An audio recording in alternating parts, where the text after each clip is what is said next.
Hi everyone. So here we are for the first Q&A for 2018. There's 514 questions lined up. I don't think I'm going to get to all of them.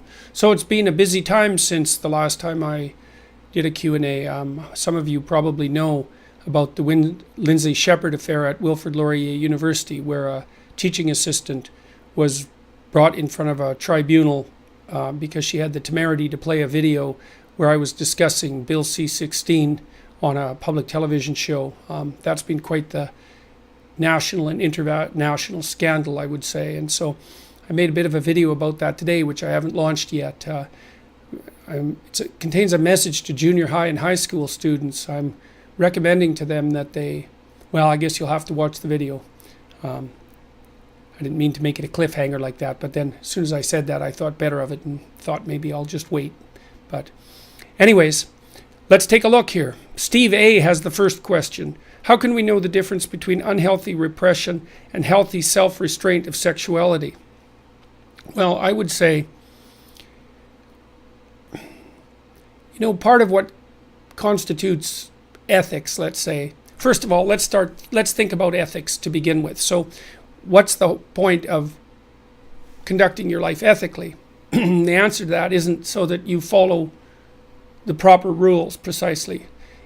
The answer to that is so that you balance your life so that it's as productive and meaningful as it can possibly be. And that would be productive and meaningful for you with any luck, but also for people around you. That would even be better. And for you now and next week and into the future. So it's sort of a variation of the philosopher Immanuel Kant's moral dictum, which was act such that your action becomes a moral universal, something like that. Although I think that it's better phrased across time and across people like that. So when you're thinking about an ethic that has to do with any fundamental motivation like sexuality, you have to think about it in the context of the rest of your life. The question is whether or not, what did I say? What did I read at one point that I really liked with regards to sexuality? Who's in control? That's the issue. Is it you or is it the sexuality that's in control? Have you integrated your sexual life into the rest of your life so that the whole thing makes a harmonious balance?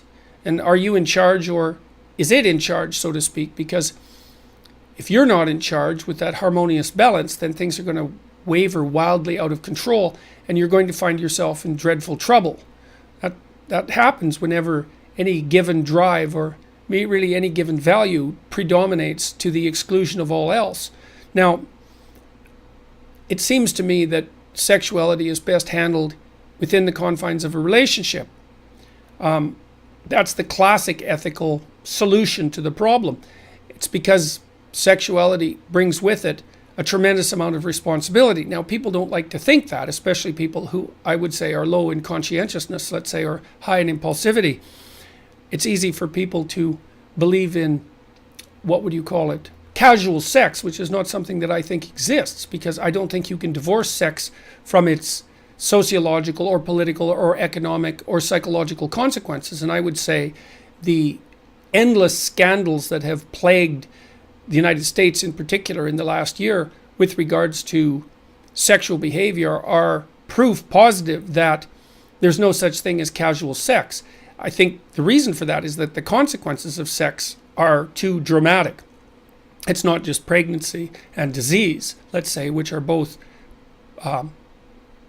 as dramatic as consequences can be in life, but also the fact that there's no disentangling sexual behavior from emotional behavior. Or maybe you could say even worse, if you try to disentangle your sexual behavior from your emotional behavior, then I think what happens is that you end up cold and cynical.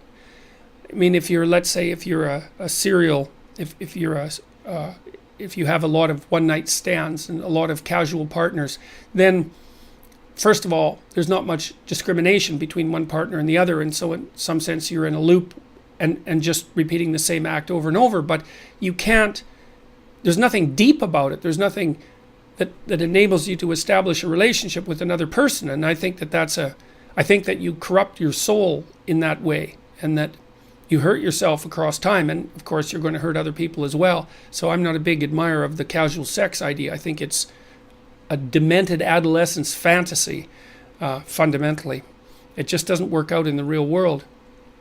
Now, healthy self-restraint, well, with regards to sexuality, it's the same with everything else, is that there's the necessity to forego immediate gratification for the purpose of medium to long-term thriving, let's say. So if your sexuality is integrated in an ethic that encompasses the rest of your life, and if it serves that ethic, then I would say it's properly restrained.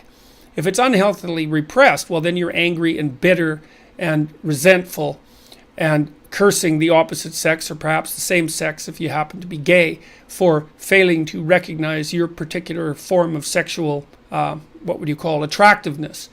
I think resentment and anger are a good indication that there's something wrong with the manner in which your sexuality is restrained. So hopefully that's a decent answer. Trev Mook says, why are dragons in Western culture bringers of death and destruction that must be slain, while in the East they're portents of good fortune to be revered? Well, that's a great question, by the way. The dragon, the dragon, I already defined the dragon at some point, partly from a book I read a while back on dragons, as a tree, cat, snake, bird. The idea in the book was that the dragon was an imagistic representation of the class of all predators, which also might be why dragons also breathe fire, because fire was undoubtedly a common destructive agent in our evolutionary past. But the dragon is the most primordial symbol of that which lurks beyond which is known. In fact, it's even more primordial than that, because it even is that which lurks beyond what is unknown in some sense. Remember Donald Rumsfeld, unknown unknowns? Well, that's basically the dragon. There's some unknowns that pop up that you can master right away, and you could kind of think of those as known unknowns. But unknown unknowns are those things that pop up that you don't know how, you had no idea whatsoever that they even existed. Anyways, what's the character of an unknown unknown? Well, part of it's terrifying because it can do you in, right? But part of it's also positive, and because anything that's truly unknown brings it with it a tremendous amount of new possibility. That's why dragons hoard gold, or why they also hoard princesses or guard princesses. Hoard, I would say, is the right word. So I don't think the dragon in the West is a fully negative symbol, because the dragon has gold associated with it, or virgins. And the reason for that is that the hero who confronts the dragon gets the virgin, and that hasn't changed. That's a story as old as time, and I don't think it'll ever change as long as there are human beings. Now, why the Chinese put stress on the positive side and the West put stress on the negative side is difficult to say. I might say because the Chinese got organized so early, I have a sneaking suspicion that it was easier for them to see a little bit of chaos as something positive, something necessary and positive, as a counterbalance to the tremendous organizational weight of their state.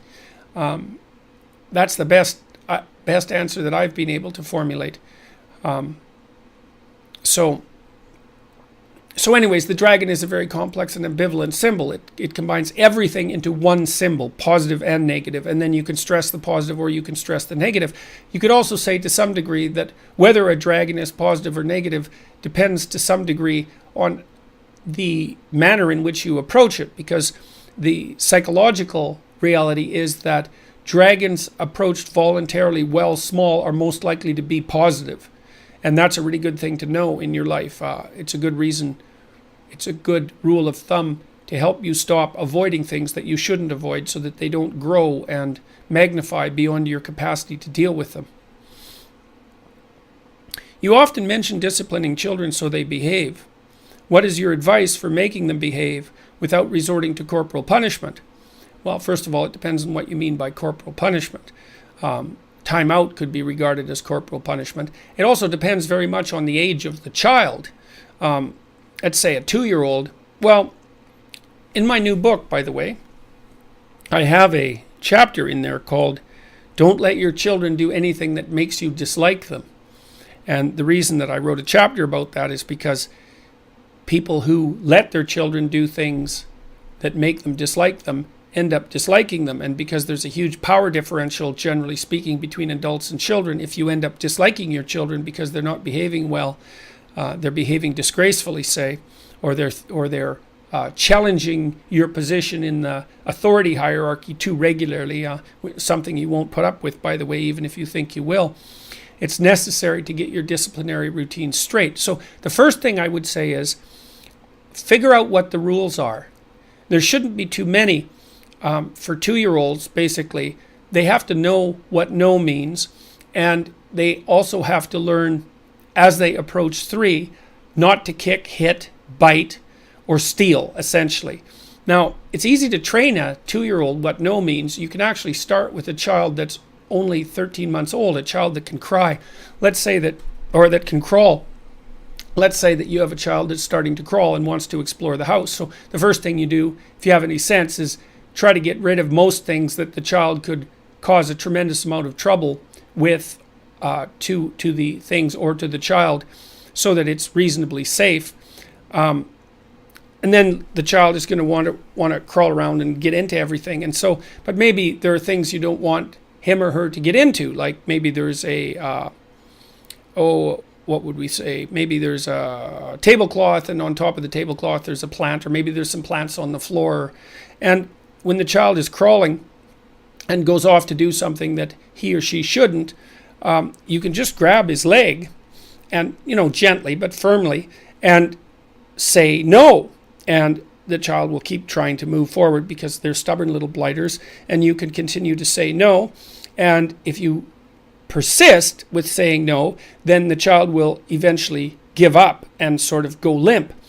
Now, and often the child will cry when you do that.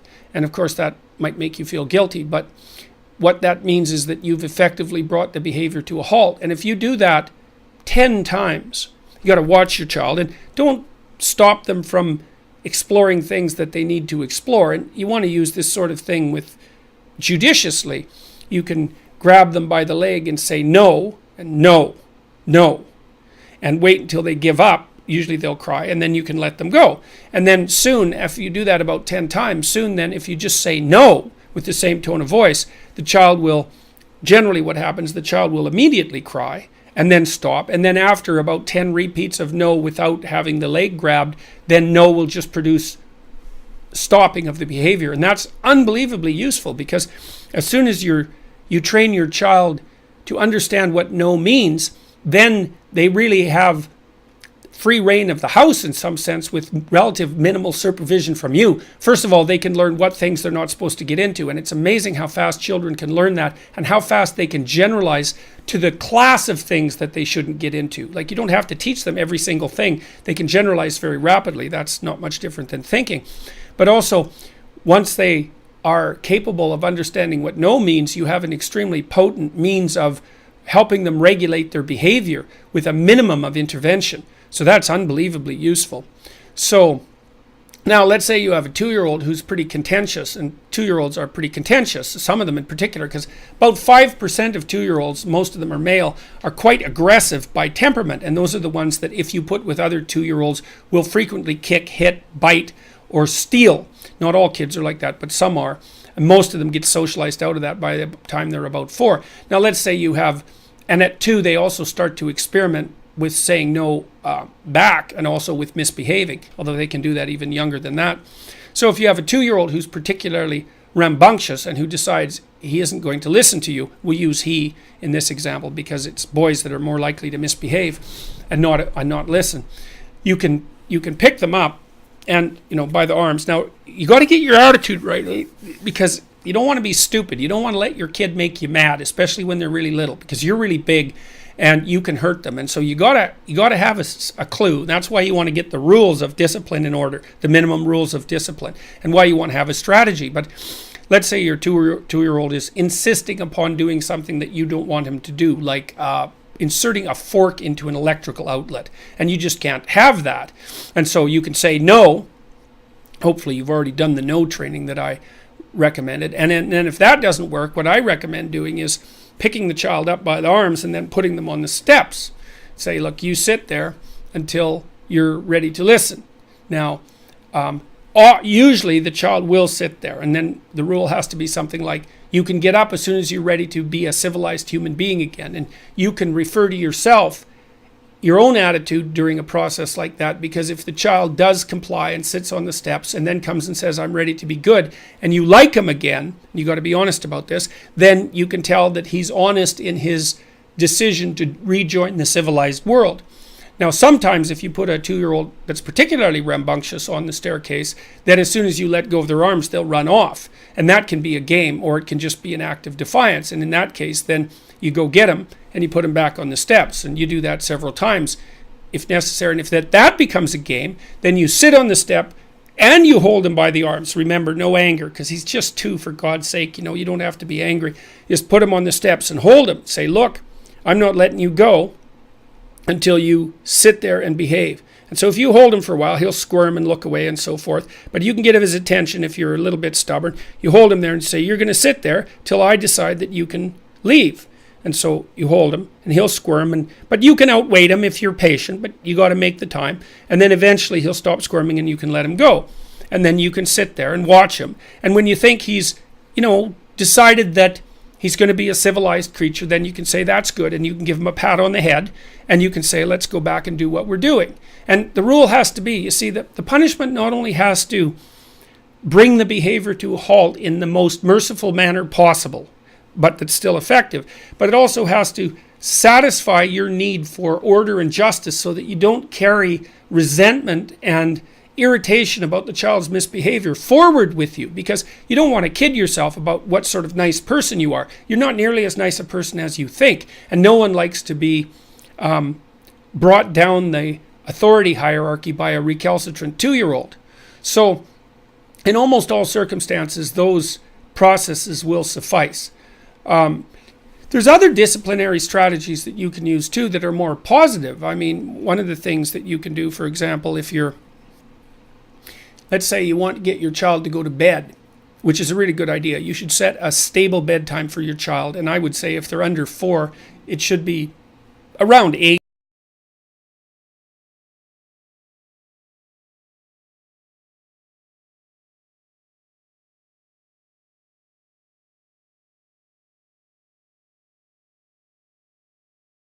Right now, and you want to fix that. So you say, okay, go to the grocery store or a little convenience store and buy 10 little gifts. And they can be cheap. Kids don't care. They're not very bright, You can fool them. So buy 10 little things that you think your kid would like and wrap them up. And then put them up on a shelf where he can see them but can't get at them. And then you say, look, kid, I'm going to put you to bed at 9:30 tonight. And if you don't get out of bed, then I'm going to give you one of these gifts in the morning. So, or you can do it another way too. If the child is always giving you a rough time about getting ready for bed and going to bed, you can say, look, if you put on your pajamas without fussing and you climb into bed, then I'll give you one of these little gifts. And so then if that works, then the child can have a little gift and he's in bed at 9:30, and then you can make it 9, and then you can make it 8:30, and then you can make it 8. And that's called successive approximation, right? You hit the target. You specify the target that you want the child to achieve, and then you use small rewards, not too often, in order to attain that goal. And those are unbelievably effective strategies, and they can actually be pretty fun. But I would say the advice to not let your child do anything that makes you dislike them is really, really useful. You want to talk this over with your partner too, so that you have your disciplinary strategies and your rules talked out so that you don't work at cross purposes to one another. So, okay, so that's probably good enough for that. Can we take the biblical, Andrew Wells asks, can we take the biblical stories seriously enough without also keeping biblical traditions? What's the psychological impact of group gathering, church going? I think we could take the biblical stories seriously enough, but I don't think that it's particularly easy. The traditions bind the community together. Now, I'm saying that, and I don't go to church, and the reason I don't go to church is because, well, it drives me crazy, to speak frankly. I haven't been able to sit in a situation like that ever since I was, well, ever, really. That's really the truth of it. Ever. I'm not convinced that that's a good thing, because I do believe, and I've had good conversations about this with Jonathan Pajot, I do believe that communal return to the source of the community's ethics is actually a necessary thing. And maybe I'm atoning for my past sins by doing these biblical lectures at the moment, which is something that's communal. So, and then because there's also something about going where a bunch of other people are to reaffirm your commitment to the good that you're all aiming at, that's got some power in it. And I don't think that that's something that we should forego. I think it's dangerous. I mean, look, even if you're cynical about church, and I guess I would put myself in that category, it's certainly the case that communal church going in the 1950s, say, provided the average person with at least an hour a week where they were contemplating, no matter how poorly, the purpose of ethics in life and the idea of a higher purpose and a higher meaning in life. And you got to think that spending an hour a week thinking about that is better than never doing it at all. So I don't know how that tradition can be revivified in a meaningful way, but I really do think it's a catastrophe that we've lost it, because we don't have a center, an ethical center that holds our community together, and the consequence of that is that we're fragmenting quite badly. So Edwin Rajkumar says, I was wondering what your thoughts are on meditation and if you practice it yourself. Well, that's a good question. I think I practice it a lot. And look, when I listen to someone, or even when I listen to myself, but let's say when I listen to someone in my clinical practice, I think I do it in a meditative way, in that I sit and listen and I wait for thoughts to appear rather than voluntarily thinking.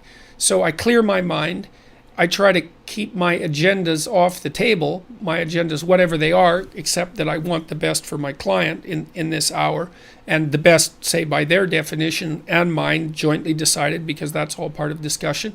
And then I listen very carefully and I wait for the reactions that occur within me. And then I share them. And I think that's a meditative exercise. I think it's different than voluntary thinking. It's like, there's a statement in the New Testament that says, knock and the door will open, ask and you will receive. Now, that's a call to a meditative mode of existence. It's like, well, often what I do, for example, if I want to solve a problem, is if I have a problem with my own behavior, or maybe I'm having problems in my family, is I'll go sit on a bed or a chair and I'll think, okay, I would like an answer to this. I would like to know what the answer to this, and I'm willing to accept whatever answer is appropriate. And because usually you get an answer that you don't like, right? If it's a real answer, it's not something that you're going to be all that happy about. And then magically, so to speak, an answer appears. And I think that's a meditative practice. And the meditative practice is part to clear your mind of your proximal concerns and to concentrate more deeply on what might be regarded as eternally true, and to open yourself up for a revelation in relationship to what is eternally true. And I found that incredibly effective. And I think that you can live like that. You just have to abandon your proximal pursuits. Now, in my new book, again, I wrote a chapter about that called Do What Is Meaningful and Not What Is Expedient. And it's a bit of a meditation on the Sermon on the Mount, I would say, because the essential message in the Sermon on the Mount, which is the foundational document of Western civilization, as far as I'm concerned, essentially, is that you should orient yourself ultimately towards the highest good that you can conceive. And I've tried to formulate that, and I mentioned it earlier in this Q&A, that the highest good that you can conceive should be something like what would be good for you now, and good for you tomorrow, and next week, and next month, and next year. So good for you and all the future yous that might exist. And also at the same time, good for your family, and good for the community, conceptualized narrowly and broadly, and good now for your family and the community, and then also into the future. So it's something like that. It's a balance of goods that stretches across time. And you have to decide if that's what you really want. And my sense would be, you haven't got anything better to aim at, and that you should aim at the best thing that you can aim at for a whole bunch of reasons. One is, if you don't aim at something, you're certainly not going to attain it. And if you're going to aim at something, why not aim for the best thing that you can think of? And if you do aim for the best thing that you can think of and you make any progress whatsoever, it's extremely exciting. And if you do aim for the best thing you can think of and you make some progress, then it's very life affirming and validating, and that sort of quells your anxiety and your existential pain. And so you get yourself properly oriented. And the Sermon on the Mount basically suggests that you do that by orienting yourself towards God. And for the psychological purposes, we could conceptualize God as the highest good that you can conceive of. And then you concentrate on the day. And so you can get up in the morning and you can think, well, I want the best possible thing to happen. And so what is it that I should do to serve that? And if you ask that genuinely, and that's in a meditative way, I will say you get an answer to that right away. Now, the problem is that it's usually an answer that involves some kind of sacrifice. It means that instead of doing what you would like to do impulsively right now, you're more likely to have to go do something, that you've been avoiding and that's difficult. But if you do that, then you'll have some, you can also leave in your day with some pleasure to reward yourself for doing something difficult. But if you live that way, then I think that your house stays clean and your family stays organized and the state doesn't rock and all that. And all that's extremely, extremely good. So Anonymous says, how do I deal with the fact that I'm a pedophile? And should I tell my family and friends it? I can't answer the second part of that, should I tell my family and friends, because I don't know your family and friends and I don't know how you would go about telling them. So I can't make any advice about that, or I can't offer you any advice about that. I would say that if you have the opportunity, you should probably go speak to a counselor or priest or someone that you trust, because you're going to have to figure out how to deal with that. But you should also maybe, and that's about the best I can do with that. I'm not an expert in the treatment of pedophilia, and so I can't offer you any great clinical wisdom, but I would say that you need a plan. You need a plan, and you have to, and I would include in that plan the absolutely catastrophic consequences of not regulating that behavior properly. And you should really think it through, because that pedophilic impulse, let's say, could lead you into 7 different sorts of hell, you and whoever you happen to tangle up in it. And you might want to avoid 7 different forms of hell. And in order to do that, given the proclivity that you describe, then you're going to have a plan. Now look, lots of people have impulses that they have a hard time controlling. Alcoholics can't drink alcohol and cocaine addicts can't take cocaine. And most people can't manifest untrammeled sexual behavior. And so it's certainly within the capacity of human beings to regulate impulses that aren't in their or others' best interest. So I wouldn't regard it as a hopeless pursuit, but it does seem to me that it's something that you might want to talk to someone you trust about, because it's a complicated issue and it's a proclivity that's likely to lead you in a direction that would be, let's call it, suboptimal. I was wondering what you thought of Santa Claus, if it's a healthy thing for parents to practice. What's the psychological impact of lying to your child? Look, I think lying is the wrong way of thinking about this. Santa Claus is a game. It's a game of pretend. And children play games of pretend all the time.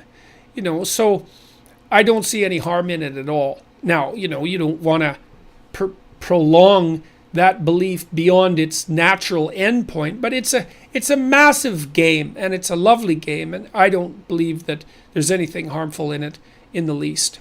So now, what's the psychological impact of lying to your child?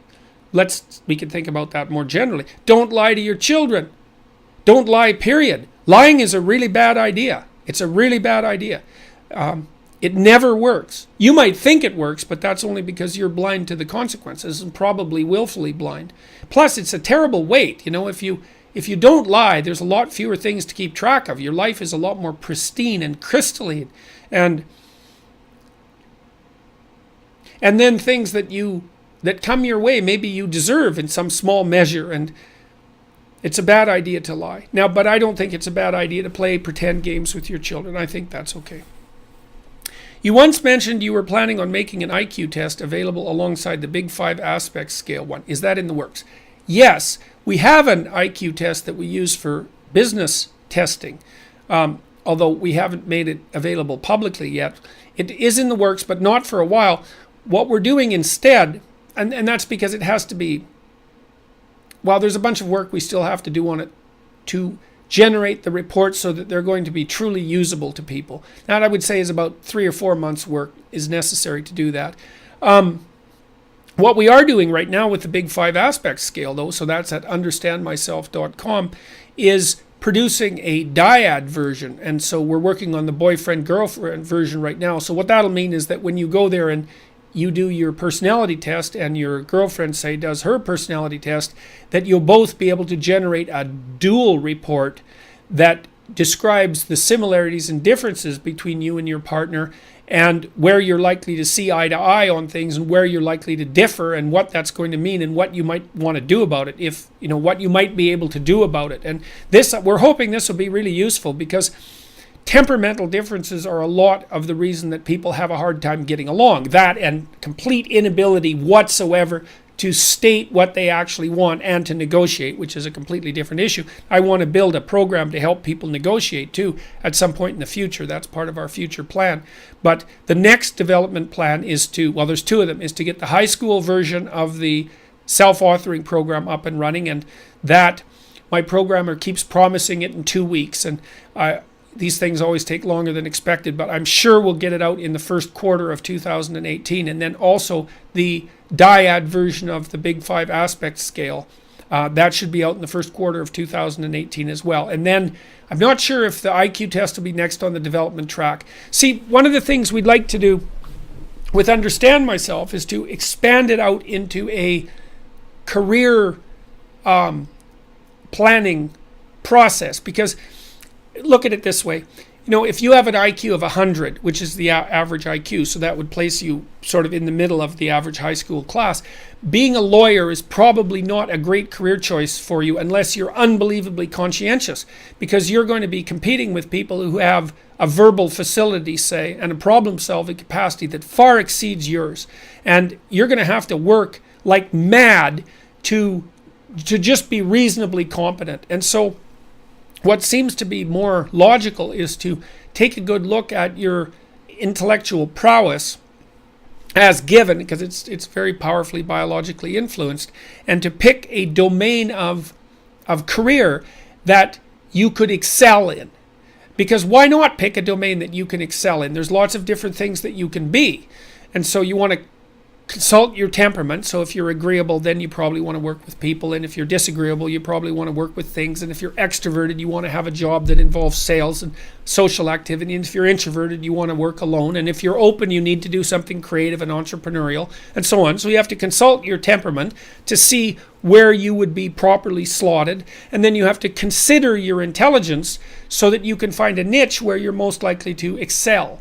And those niches exist. So we'd like to combine the IQ test with the Big 5 Aspects Scale so that we can give people reasonable career advice. It's been a long-term goal. And so those are all on the table. And I have a good program team working on them, but they're very complicated things and they take a lot of time, and we don't want to make a mistake and all of that. So, but maybe the couples version and the high school version of the couples version of the personality test and the high school version of the self-authoring in this quarter, and maybe the career counseling version of the Big 5 Aspect Scale in the next year. That would be lovely.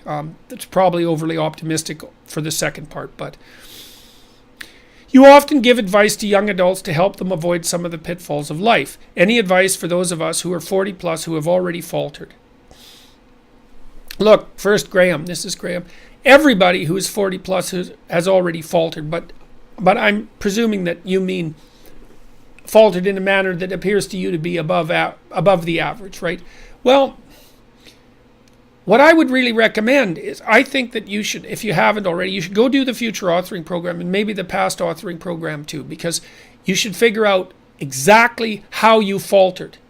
Like, what exactly did you do wrong by your own analysis, right? I'm not saying, well, what social rules did you break? Although that's not a bad initial guideline. It's like, so in the self-authoring suite, there's a past authoring module, and it asks you to break your life into 7 epochs, and then to consider the emotionally significant or practically significant events within each epoch, and to detail out their emotional nature and their consequences and so on. And one of the things you might want to figure out is, well, when you say that you faltered, like, what do you mean exactly? And I mean exactly. Go over your life with a fine-tooth comb. This is what Alexander Solzhenitsyn did, by the way, in the Gulag, before he wrote the Gulag Archipelago. He went over his life and said, okay, well, like, where did I go wrong? What did I squander? What mistakes did I make? And what did I do right? So that you can orient yourself now. And then you want to think, and this is why we built the Future Authoring Program, well, look, you got 40 years left, man. So what do you want them to be like? So what do you want to aim at? At least, how are you going to minimize the misery if nothing else? And so you need a plan.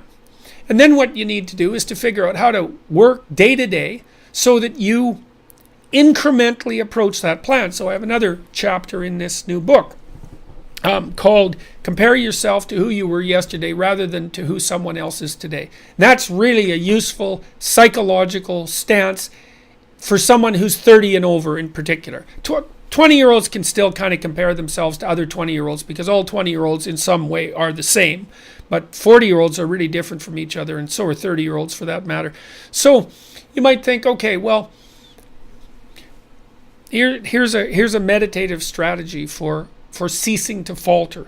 You could wake up in the morning, or you could do this at night before you go to bed, and you could think, okay, look, I want to structure my day tomorrow so that when I'm done with the day, my life is in slightly better order than it was when I woke up this morning. It's just slightly better, because incremental progress is massively, massively effective, because it bears exponential fruit, just like a bank account. Compounds. Incremental progress compounds with time. So you can get up in the morning and you can think, okay, there's some things in my life that I could put in order today. They're usually things you don't want to do, as I mentioned earlier. What could I do today that would help put my life in order that I would do?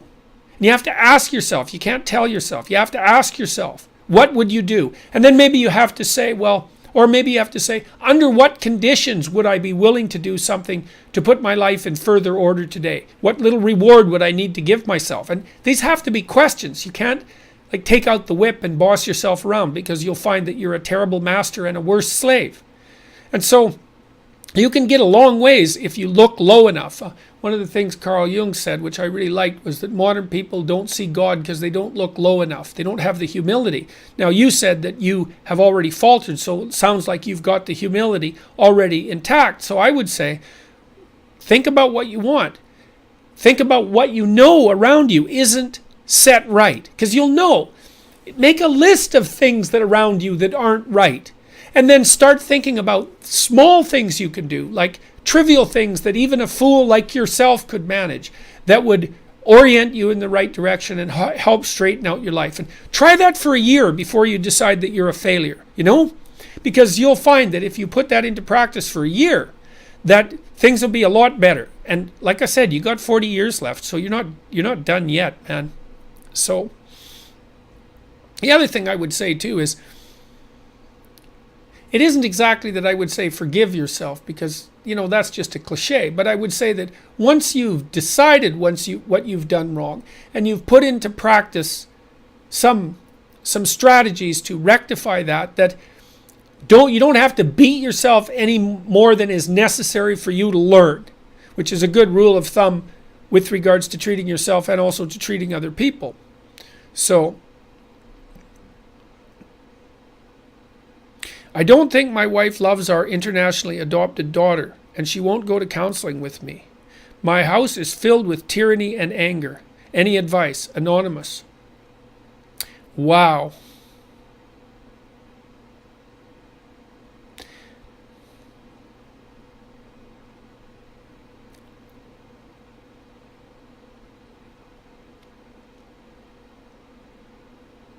That's a set of loaded questions, man. I don't think my wife loves our internationally adopted daughter. Well, the first question would be, why not? Was she in on the adoption, for example? Was it partly her decision? Here's a possibility.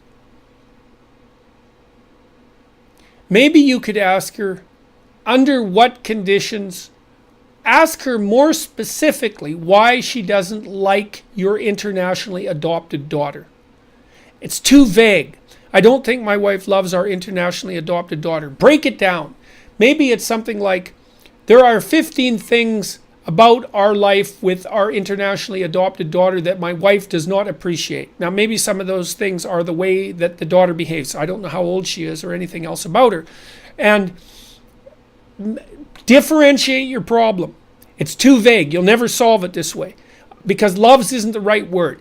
See if you can write down 30 reasons why your wife is annoyed about your current situation. And maybe you'll have to differentiate each of those 30 into 10 more, right? Maybe there's 300 reasons. And then see if you can start asking her about fixing some of the reasons that you differentiated. Because obviously you can't go up to her and say, you have to start loving our internationally adopted daughter. That's just not going to work. And you already know that. But if you break that down into the 20 reasons why she doesn't like your daughter, then maybe you can figure out a way that some progress might be made on one of those problems. And maybe if you take that approach for a whole year, then she'll go from, like, she'll at least hit neutral or something like that. That's the best I can do, given that I only have 3 sentences to go on. So differentiate the problem and then solve the smaller problems. You have talked about the difference between intelligence and wisdom. Jason Clark. You have talked about the difference between intelligence and wisdom, saying intelligence isn't a shortcut to wisdom. Well, let's point something else out, man. Stupidity isn't a shortcut to wisdom either. What is your definition of wisdom?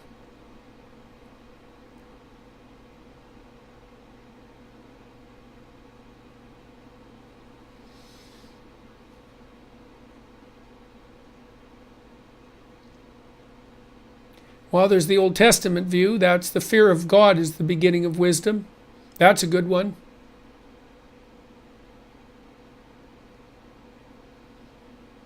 I think wisdom is in part the willingness to come to terms, the knowledge of your own capacity for malevolence. That's wisdom. The desire to rectify that. The wish to set the world on a pathway that leads it closer to heaven and farther away from hell. That's wisdom.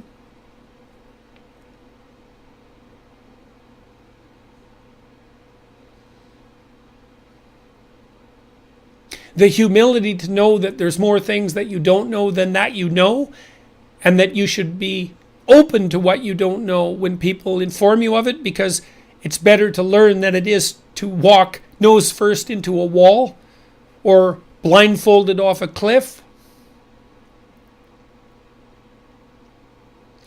The knowledge that you don't have the right to be a judge of being without having given it your utmost. That's wisdom.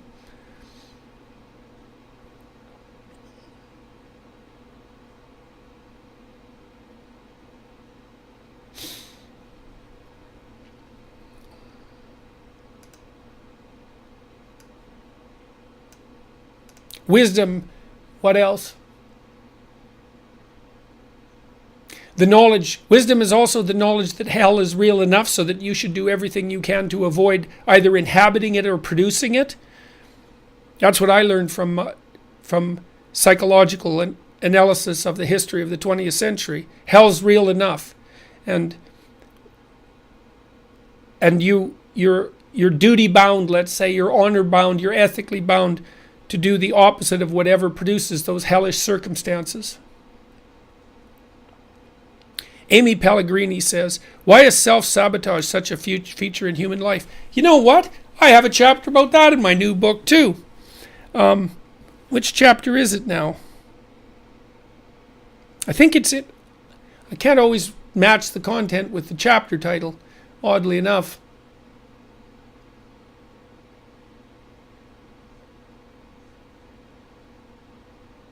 I think it's the chapter about picking friends that are good for you. Let's see, oh yes, I have it right here. And I didn't set that up, by the way. I genuinely did remember. Make friends with the people who want the best for you. Was that it? No, treat yourself like someone you are responsible for helping. There we go. Why is self-sabotage such a feature? Okay, here's a couple of reasons. The first is that there's a lot of responsibility with success, right? So if you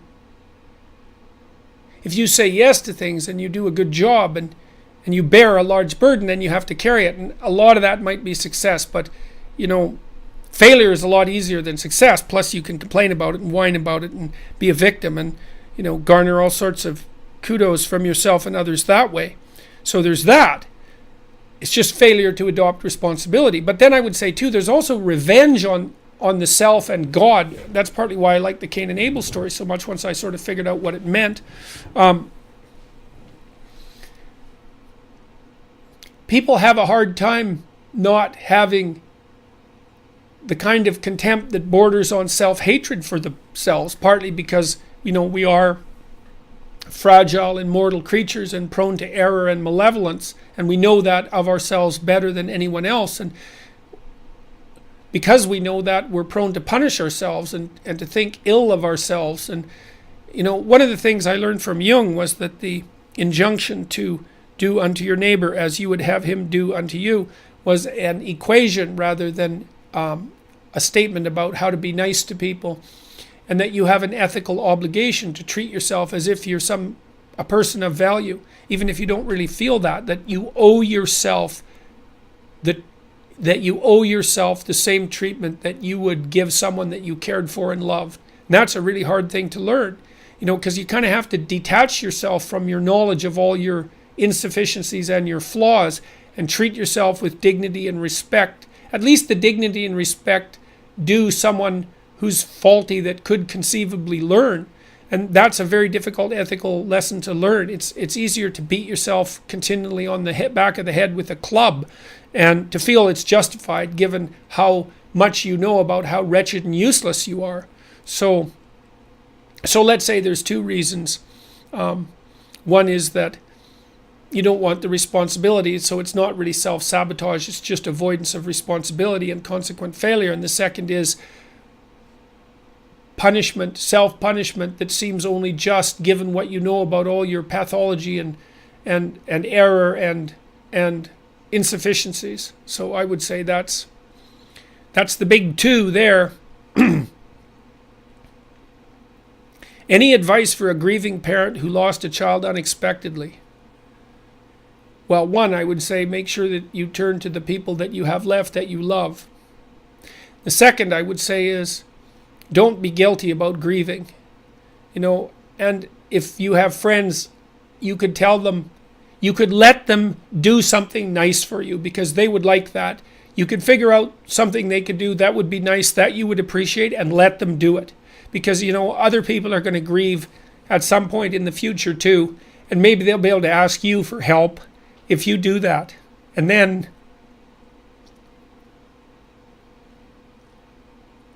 the next thing I would say is give yourself time. It takes a year, maybe longer, to adapt, to adjust even reasonably to such a catastrophic loss.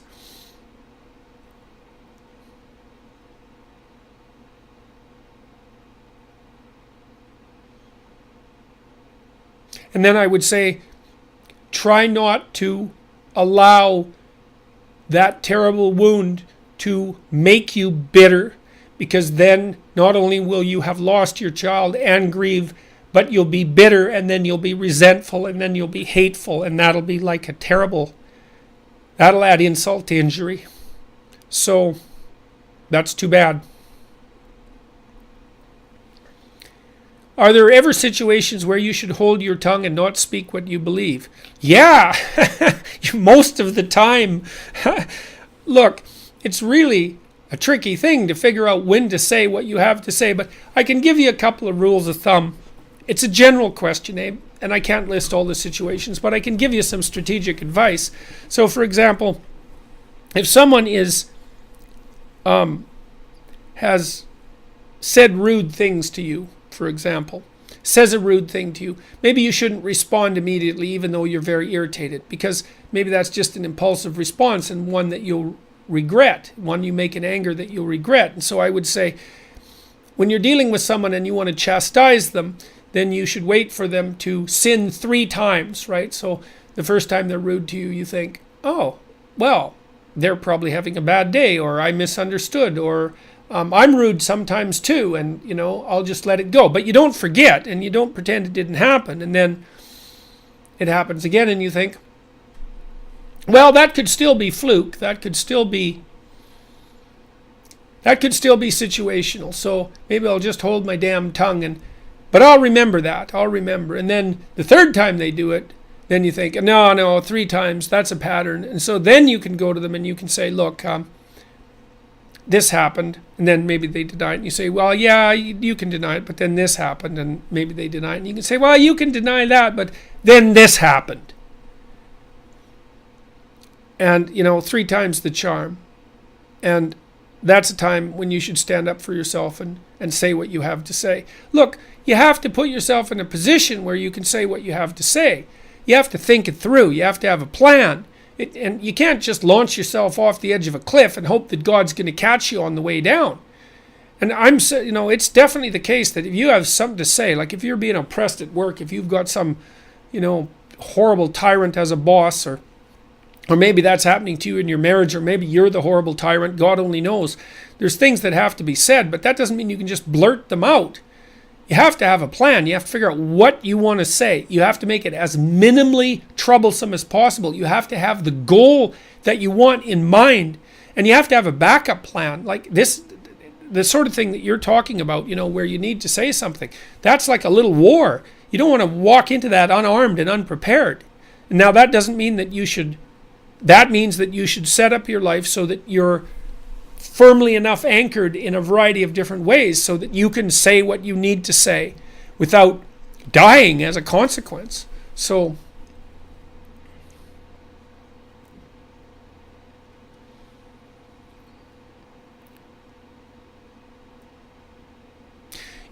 Josh Gates, oh good, Josh, asked me an easy question.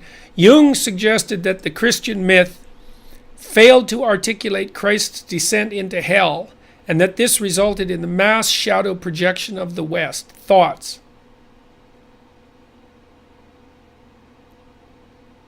Yeah. Well, I'm going to refer to my book again. I talk about this in Rule 7, pursue what is meaningful, not what is expedient. In that chapter, I discussed there's this idea in Christianity that Christ took the sins of the world onto himself, and I think that's very much related to the idea of descent into hell. They're not exactly the same thing, but I'm going to address the first one, and it'll shed light on the second. So what does it mean that the Messiah is archetypally the figure who takes the sins of the world onto himself? What it means, practically speaking or psychologically speaking, and I've tried this with some of my clients who were very naive, it means to read the history of the world as if you were the perpetrator of the evils that you read about instead of the victim or the noble intervener. I talked to somebody the other day about the movie Schindler's List, and Schindler was this German industrialist who saved a very large number of Jews that were in danger of the final solution. And one of the things he said was, well, when people watch Schindler's List, they always think they'd be Schindler. And if they don't think they'd be Schindler, maybe they think they'd be the Jewish victim of the Nazis. But they almost never think that they'd be the Nazi persecutor. And that's a big mistake. Because when you read about history, then you're reading about you, even if the you is the perpetrator.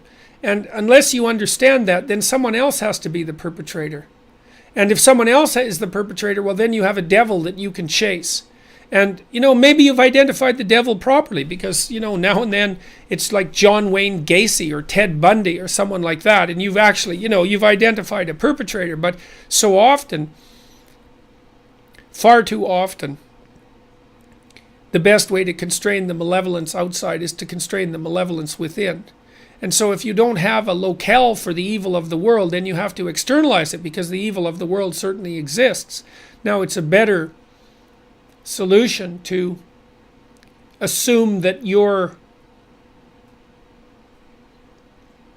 fully capable of the terrible things that people have been capable of throughout the history of humanity, and to contend with that genuinely. And there's massive advantages to that. I mean, first of all, it can actually produce an remarkable increment in self-esteem, because, you know, if you're just a rabbit and you freeze whenever a wolf looks at you, then you're just a frozen rabbit, and that's not so good. You're just a scared rabbit. But maybe you learn one day that you're not a rabbit, that you're actually quite the damn monster, and you've got teeth and you could really use them in an underhanded and horrible way. This is why people like anti-hero movies so much, hey? Because they go and see the villains, the mafia guys and these tough guys and the anti-heroes that populate our imagination, and they think, oh yeah, well, I'd really, really like to be someone like that. And the thing is that being useless and weak, it's better to be a monster than to be useless and weak. And that's because being useless and weak makes you a worse monster than a monster. That's why. It's not like being a monster is good, but weak, useless monster is the worst kind of monster, because that's the sort of monster that'll jump you in the dark and sink its teeth into the back of your neck instead of confronting you forthrightly in the alley. And so if you start to see yourself as the perpetrator of historical malevolence, you know, if you can imagine yourself as an Auschwitz camp guard, if you see yourself as the vicious villain of the human story, then all of a sudden you've got a lot more respect for yourself, and you can unlock that internal monster, and then maybe you can tame the damn thing, or at least bring it into some sort of partnership with yourself. And then when someone pushes you around, you can let a little bit of that out in your eyes, just a little bit. And you can say, it would be better for you and for me if you didn't continue to do that. And you can actually mean it. And then actually it will stop, because if you let a little bit of that out, when you tell someone to stop, the probability that they'll stop is extremely high. And then just a tiny vision of the monster you could become is enough to keep order in your house, and maybe in your state. And so the mass shadow projection of the West. Well, you know, here's another thing. So one of the things the Christians figured out was that the snake in the Garden of Eden was also Satan. I can't get into that. It's too complicated. You'll have to read chapter 7 if you want a full explication of that idea. That's as good an answer to the question as I can manage tonight. I spent all day, all day. I got up at 7 and I worked all day till 5 on this video I told you about. So I made about 400 edits or something like that. So I'm a little bit on the burnt out side tonight. So let's see. Let's take a couple of questions from the live chat. And it's zooming along here. So how should one deal with recurring self-pity, and why is it so gripping? Well, it can be gripping for a variety of reasons. It can be gripping because you are, because you are high in neuroticism. That's a possibility. And why is it so gripping? Well, that's another potential reason. It's hard for me to say. I have another chapter like that. What's it called there?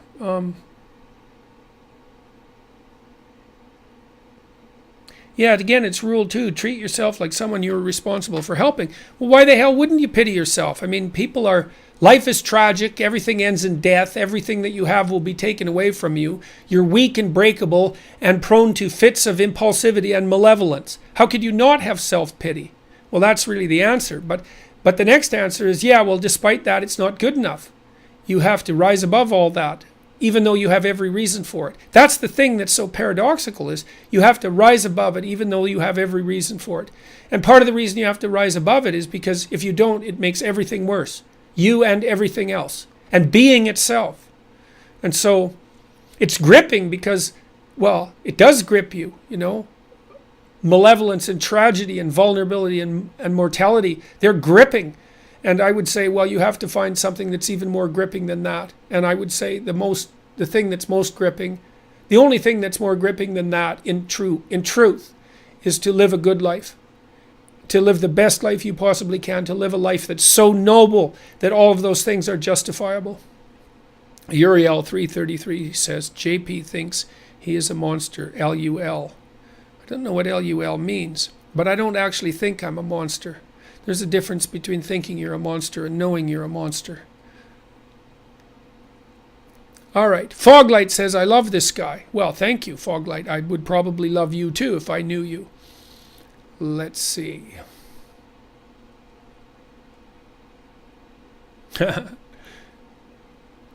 Who's that? Santa Christ says, I'm a monster. Roar. Good. Well, that's a good start, man. That's a good start. Practice that roar. And get good at it, because there'll be times when you need it. So...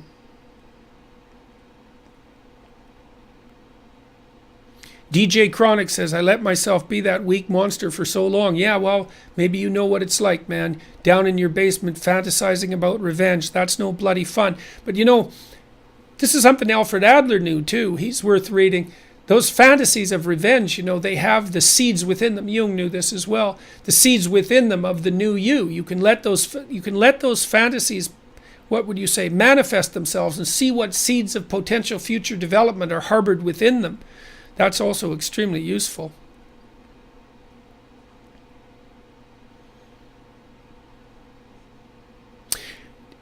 Ethan Figel says, how do you boost your confidence talking to people and get rid of the paranoia that people hate you and don't like you and think you're trash?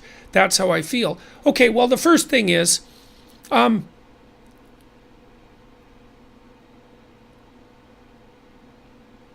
me tell you a little bit about courage.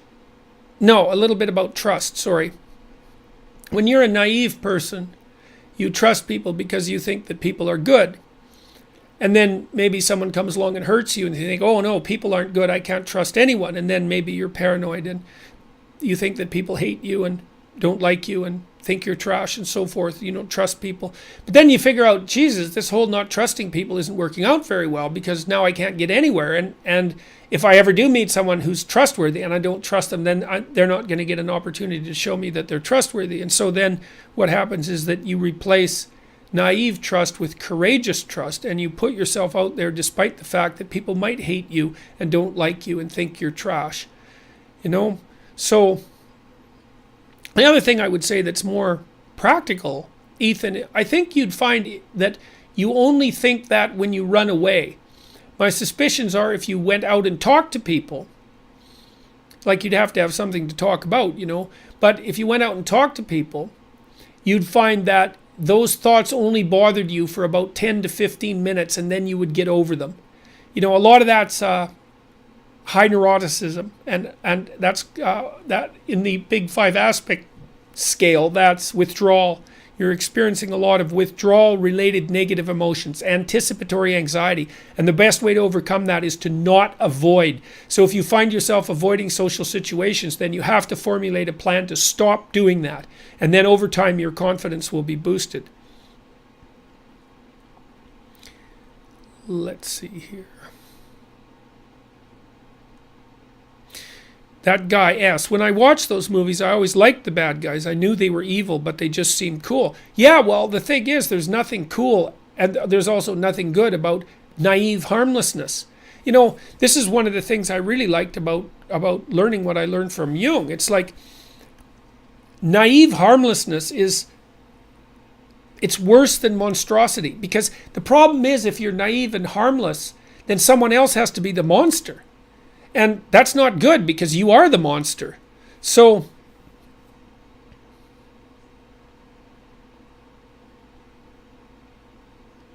the bad guys are cool because they're cooler than the people who think they're good but who are just cowardly and naive. That's why. That's why people like bad guys in movies. So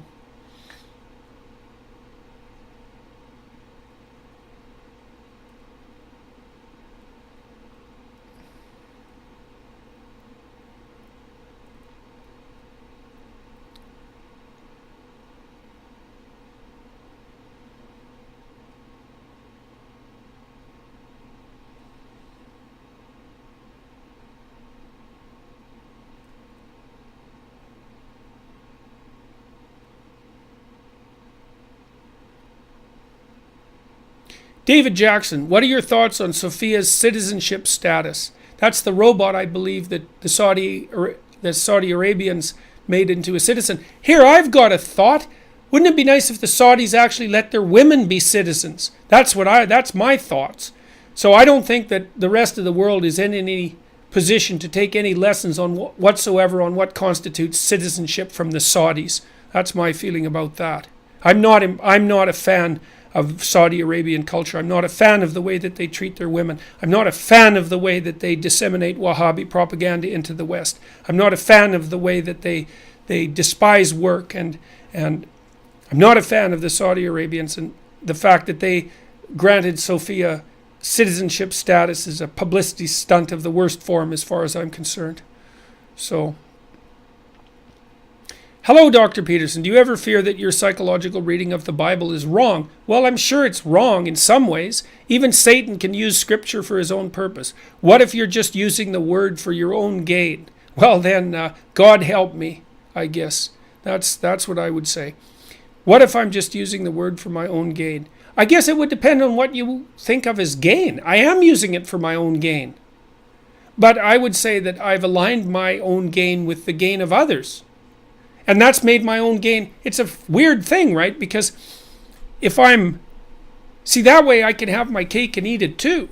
I can do what I think is best for me, but at the same time I can do what is best for others. And I've also defined what is best for me as what is simultaneously best for others. And I believe that I truly believe that. I think I'm fully convinced of that because I've thought it through. So that's my answer to that.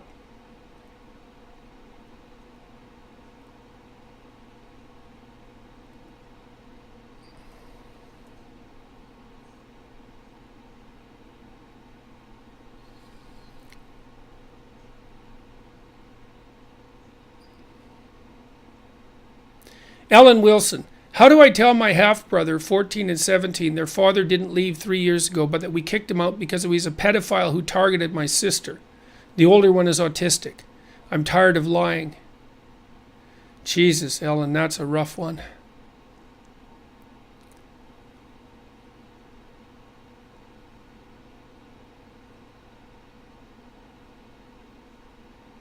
I can't tell you. I can't help you. I'd need to know way more details.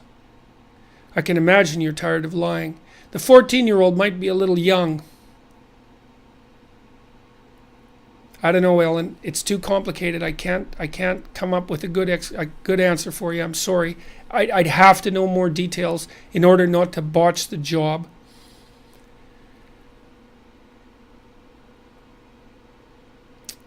Okay, let's see here.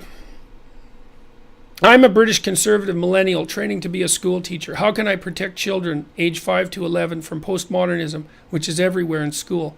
God, that's a good question. That's Freya Hanna. That was the video I was making today was about that.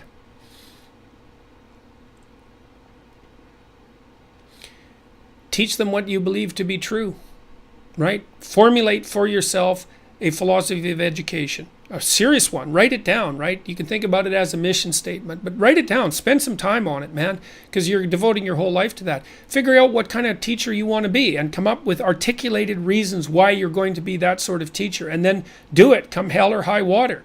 You know, like often there's kids out there that only have to run into one good adult, and that will set them on a proper course through their life. And you could be that one good adult. So I would say, learn everything you can about postmodernism so you're a master of it. Decide what sort of teacher you want to be, implement that, and you'll be a bulwark against that kind of catastrophic foolishness and help many, many people.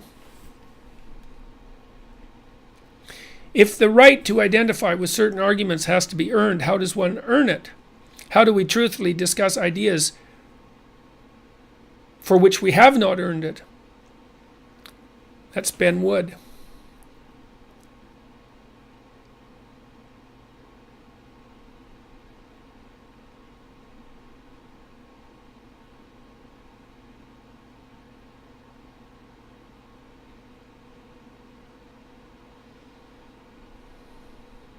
If the right to identify with certain arguments has to be earned, how does one earn it?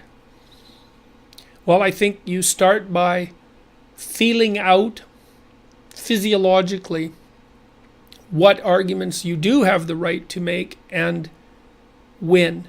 And that's that meditative consultation practice that we talked about earlier. You have to pay attention to your words and see if when you utter them, they put you in a solid place. That's the line between chaos and order as far as I'm concerned. And you can test continually the extensibility of your arguments by doing so. You can implement more and more sophisticated arguments as you get better and better at finding that place to stand and take on larger and larger problems. I guess that's the other part of it is, how do you earn the right to an argument, to a position?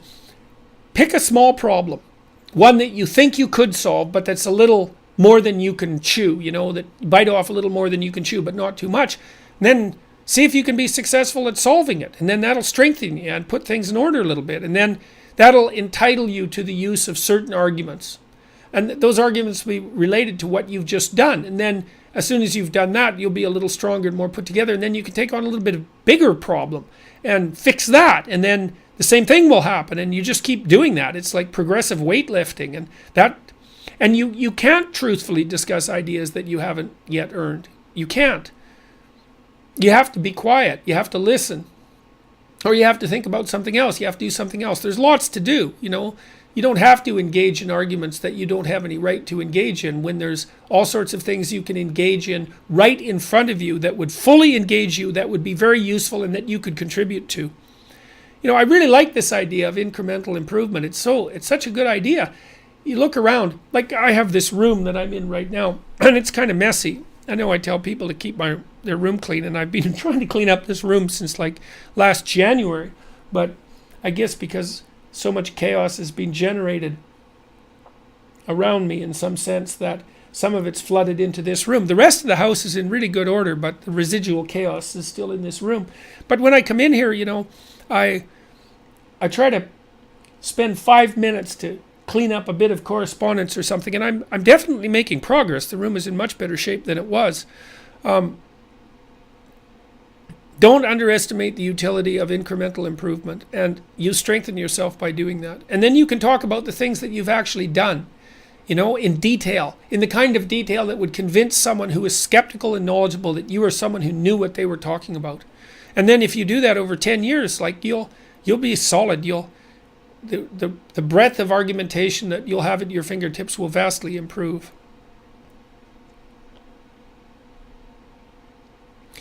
I'm a female student in STEM, and I feel bombarded by all the feminist groups trying to infantilize me. How do I prevent them from turning me into an adult child? One of the things that's really useful to do in university is to pick your peer group. When I went to university, I made new friends in university, and that was really useful. So I had my personal friends, and they were people who were trying to aim at something better than what they had. Something better than what they had left. And that was a real relief to me. I wrote about that in my new book too, called Make Friends with People Who Want the Best for You. That's Rule 3. But I also realized that when you went to university, you picked your peers. And in the STEM fields, what you should do is pick some great scientists. And those could be people that you just read books about. Pick some great scientists, man, or some great engineers or some great mathematicians, because I don't know where you are in the STEM fields. Pick a hero or two or three, and then make those your peers, right? And don't pay any attention to all the noise and ruckus that you hear around you. It's all nonsense anyways. Partly what should happen when you go to university is that you should be introduced to great people. And those can be great people of the past. Their spirits still live on in their work and their books, and you can pick them as peers and just ignore all that idiot political nonsense while you straighten yourself out and learn to be great at what you do. Develop a philosophy of greatness, and that will keep the social justice warriors at bay. What books ought we read to our young children? Well, it depends on how young. Really young, there's this book called How to Teach Your Child to Read in 100 Easy Lessons. I'll type that.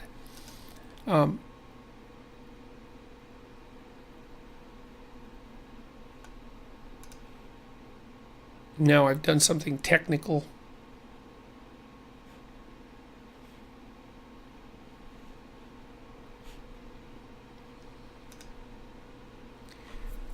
It's called How to teach, I mean something technically poor, your child to read in 100 easy lessons. That is an excellent book, because you can actually teach your child to read in 100 easy lessons. Very smart, very, very smart book, very well developed psychologically. Older kids, I really like the Harry Potter books. I think that Rowling nailed the mythological structure. What else? I'm in collaboration with my daughter, I'm putting together a reading list for young people, for kids and young adults. So I guess I'll have to answer it that way.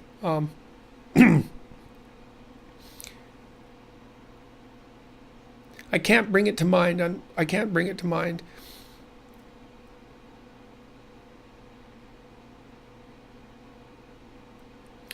Daniel, how to be a good partner to someone suffering from depression.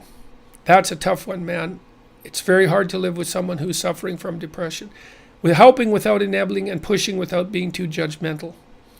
Well, again, the devil's in the details. Is the person seeing a counselor? Because if they're depressed, then they need to talk to someone. Have they tried antidepressants? Because if they're depressed, they should try antidepressants.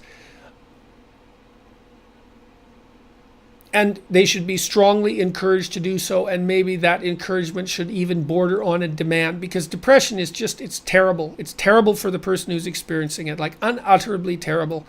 And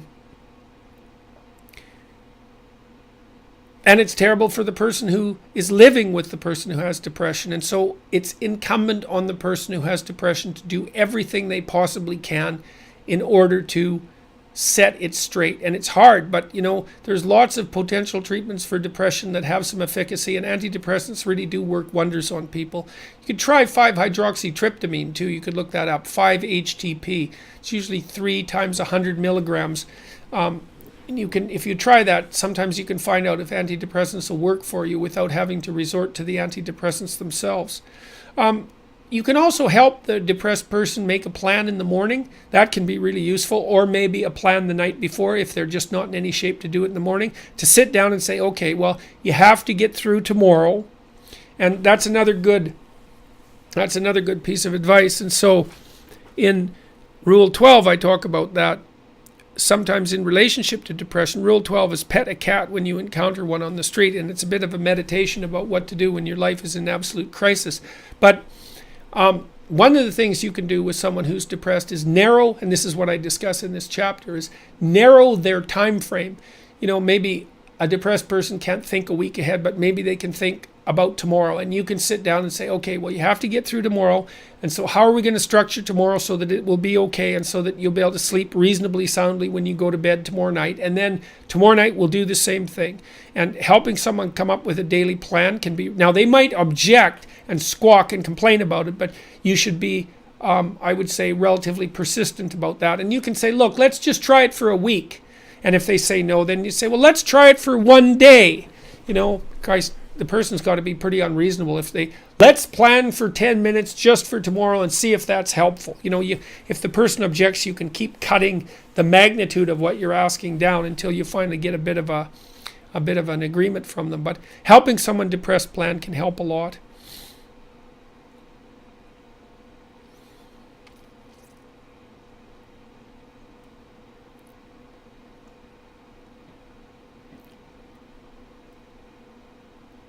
Philip,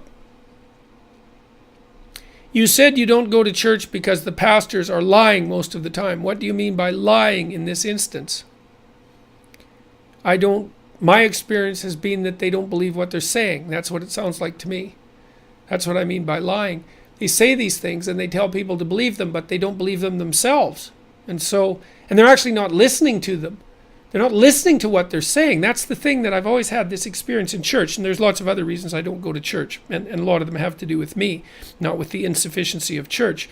But, a lot of the scriptural writings really have hit me. And I do understand some of them, I think, to some degree. And it's kind of painful to hear them utilized by people who are doing it formulaically or without conviction, or even worse, knowing full well that they don't believe what they're saying. And so that's what I mean by lying. My first ever girlfriend of 3 months is pregnant and keeping the baby. She said I can walk away or marry her. No in between. I don't love her. What do I do?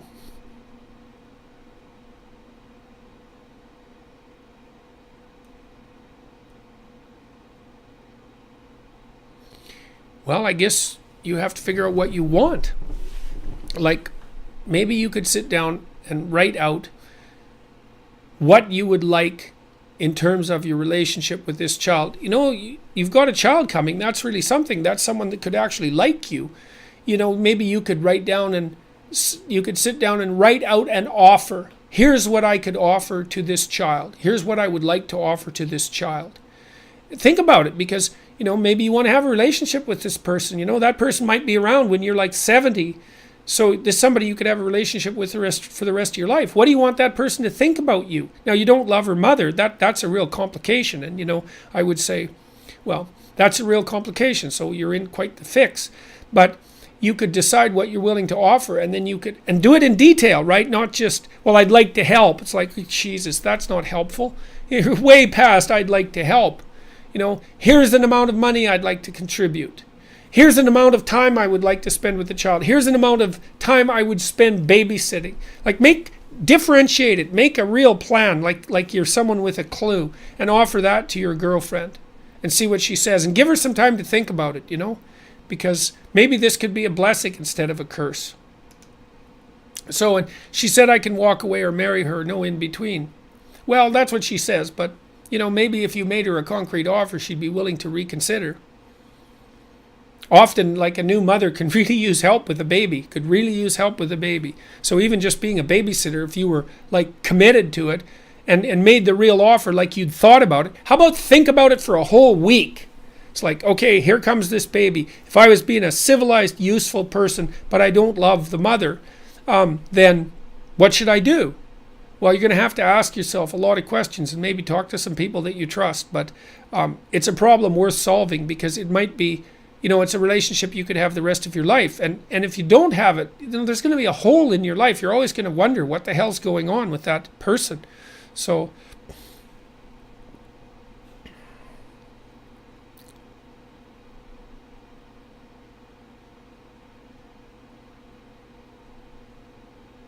we are expecting our first, Evan says we are expecting our first child in May, a daughter. Any advice specific to raising daughters? Well, congratulations first. So that's great.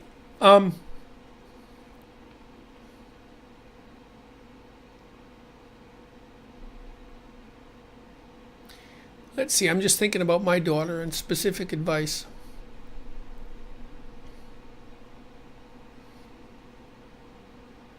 I would say don't be afraid to support her masculine and feminine sides.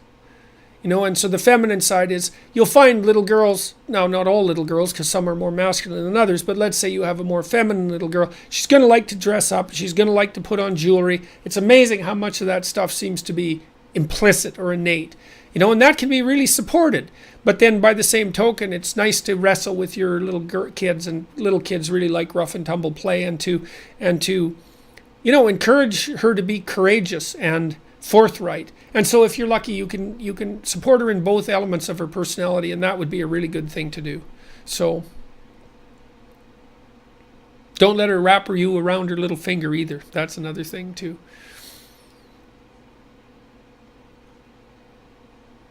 Were there any lectures or lecture series that you found helpful to you? This Nathan, like yours have been to so many. Well, Nathan, you know, I would say not really.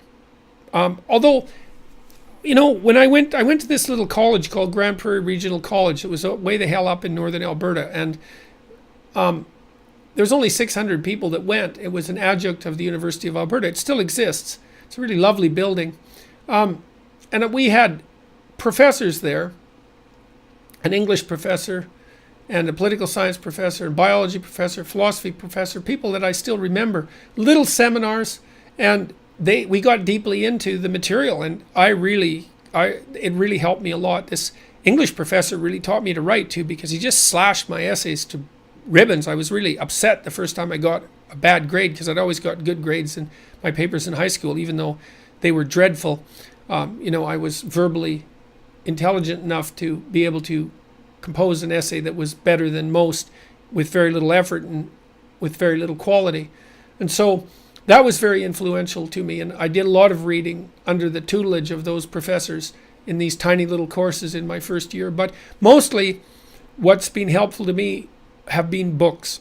And, I read Nietzsche. I didn't read all of Nietzsche, but I read all that was easily accessible published works of Nietzsche in sequential order, in the order in which they were written when I was in my 20s. And I read everything that Jung had published when I was in my 20s. And the same with a wide variety of other authors. And so those were like lecture series, and that was unbelievably useful to me. I put some of those books on my reading list. So, could you please tell us your second ghost story as mentioned on H3H3 podcast? God, Nicholas, if you ask me that at the next Q&A and people vote it up, then I'll tell the story. But I can't right now because it's a long story and I'm just about out of voice and brain and time. And so I'm going to answer 2 more questions, I think, and then I'm going to stop because I really am running out of words. Let's see.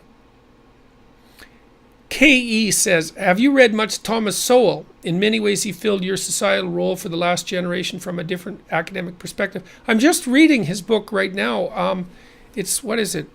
Black rednecks and white liberals, is that right? Black rednecks and white liberals. Yeah, and I'm still making my mind up about it. It's quite a radical idea. I mean, in that book, Sowell claims that black urban culture is actually a derivative of Southern cracker culture, and that in turn is a derivative of rather dysfunctional British culture, what would you call British rural culture from a couple of hundred years ago. I'm still thinking it through. I find the book really interesting, and it wouldn't surprise me if it was true, but it's quite original. The thesis is quite original, so I'm working my way through that right now, and I don't have anything much more intelligent to say than that.